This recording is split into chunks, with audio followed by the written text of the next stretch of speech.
बाळ, फ्रीजमधून श्रीखंड काढ ना. आम्ही पूर्वी घरीच बनवायचो श्रीखंड. त्याची चवच वेगळी होती. आता काय सगळं रेडीमेड.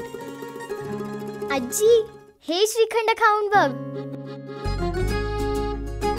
आज तुझ्या आईनं घरीच बनवलं की काय? हे आहे गोकुळचं श्रीखंड. अगदी जिभेवर रेंगाळणार. जिभेवरच नाही तर मनावरही रेंगाळणार. गोकुळ श्रीखंड, मनावर रेंगाळणार. मतमोजणीची तयारी पूर्ण. दुपारपर्यंत चित्र स्पष्ट. उमेदवारांची धाकधूक वाढली.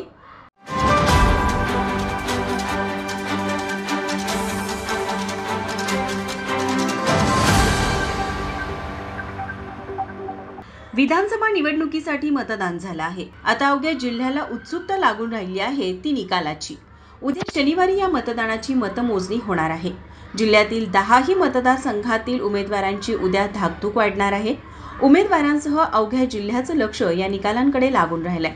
उमेदवारांच्या कार्यकर्त्यांमध्ये थोडी खुशी, थोडी टेन्शन अशी अवस्था झाली आहे. उद्या दुपारी 2 वाजेपर्यंत निकालाचे चित्र स्पष्ट होण्याची शक्यता व्यक्त केली जात आहे. या मतमोजणीत सर्वात आधी गुलाल हा इचलकरंजी येथील उमेदवाराला लागणार आहे. या मतदारसंघात अवघ्या 20 फेऱ्यात मतमोजणी पार पडणार आहे. तर सर्वात उशिरा निकाल हा राधानगरी मतदारसंघाचा लागणार असून इथं सर्वात आधी 31 फेऱ्यात मतमोजणी होणार आहे. त्यामुळे निकाल काय असणार याकडे अवघ्या जिल्ह्याचं लक्ष लागून राहिलं आहे. या मतमोजणीची तयारी पूर्ण झाली आहे. मतमोजणीसाठी नियुक्त अधिकारी कर्मचाऱ्यांची रँडमायझेशन जिल्हाधिकारी तथा जिल्हा निवडणूक अधिकारी अमोल येडगे यांच्या उपस्थितीत गुरुवारी जिल्हाधिकारी कार्यालयात झाली. मतमोजणीसाठी नियुक्त अधिकारी कर्मचाऱ्यांचे दुसरे प्रशिक्षण शुक्रवारी दुपारी 4 वाजता मतमोजणी केंद्रावरच होणार आहे. याकरिता नियुक्त जवळपास 1174 अधिकारी कर्मचाऱ्यांची गुरुवारी सरमिसळ करण्यात आली. यातून कोण अधिकारी कर्मचारी कोणत्या मतदारसंघात नियुक्त करण्यात आला आहे हे स्पष्ट झाले.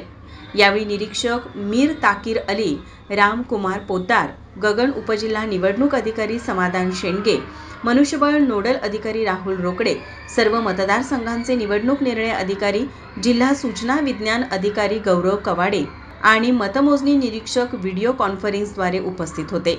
कवाडे यांनी सरमिसळबाबत सादरीकरण केलं.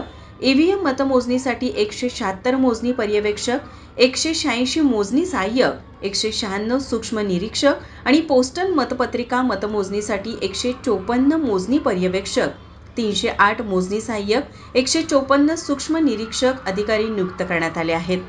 प्रत्यक्ष मतमोजणी केंद्रावर आवश्यक ती सर्व तयारी जवळपास पूर्ण झाली आहे. कोल्हापूर दक्षिण आणि हातकणंगले मतदारसंघात मतमोजणी 16 टेबलवर होणार आहे. उर्वरित 8 मतदारसंघात 16 टेबलवर मतमोजणी होईल. सकाळी 8 वाजता मतमोजणीला सुरुवात होईल. प्रारंभी टपाली मतदानाच्या मोजणीची प्रक्रिया सुरू केली जाईल. त्यानंतर 8:30 वाजता ईव्हीएम वरील मतमोजणीला सुरुवात होईल. पहिली फेरी 9च्या सुमारास जाहीर होईल. त्यानंतर पुढील प्रत्येक फेरी 15 ते 20 मिनिटात पूर्ण होईल. दुपारी 1 ते 2 वाजेपर्यंत मतदारसंघातील चित्र स्पष्ट होईल अशी शक्यता आहे. माझा महाराष्ट्र न्यूज कोल्हापूर.